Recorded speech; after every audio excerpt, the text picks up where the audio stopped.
Sabi ni Canadian Ambassador to the Philippines, David Hartman, in 2024, na importante ang usaping Philippines at Asia sa Canadians dahil daw ito ay dinner table issues.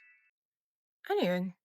Hi, my name is Beko Pin. You are watching Rappler, and I am in Vancouver, Canada, covering President Ferdinand Marcos Jr.'s official visit to Canada. So balik tayo sa una kong tanong kanina.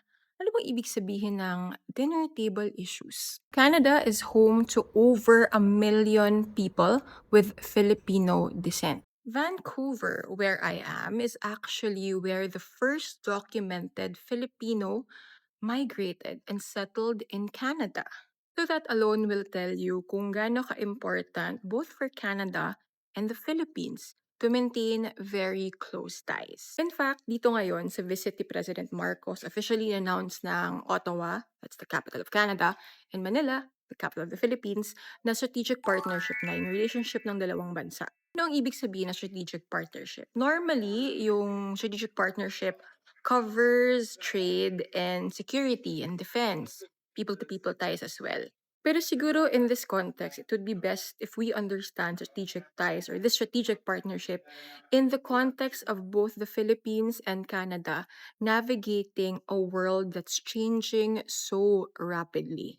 Both President Marcos and Prime Minister Carney have spoken about the importance of middle powers coming together at such a volatile time for the world. Kanina pagka-explain ni Marcos, kailangan daw magkaroon ng wide base yung mga middle powers na ito in order to perhaps not assure, pero give people or give these countries a better chance at stability. Kasi ano ba tong disruptions na nangyayari dito? Well, you have a rising superpower in China that's changing how the world works. You also have a country like the United States, which happens to be an ally of both Canada and the Philippines, introducing, frankly, unilaterally, a lot of changes in the world. Why a strategic partnership between Canada and the Philippines, and why now? Kumbaga, this obviously did not come out of nowhere. For several years now, and especially under President Marcos, parang nagdi-deepen yung Canada and Philippine ties. Noong 2025, nagpirmahan yung Pilipinas at yung Canada ng Status of the Visiting Force Agreement, or the framework through which the militaries of both countries can come to each other's soil for training, HADAR, maraming reasons really. Noong 2023 naman, binigyan ng Canada ng access ang Pilipinas sa Dark Vessel Detection System.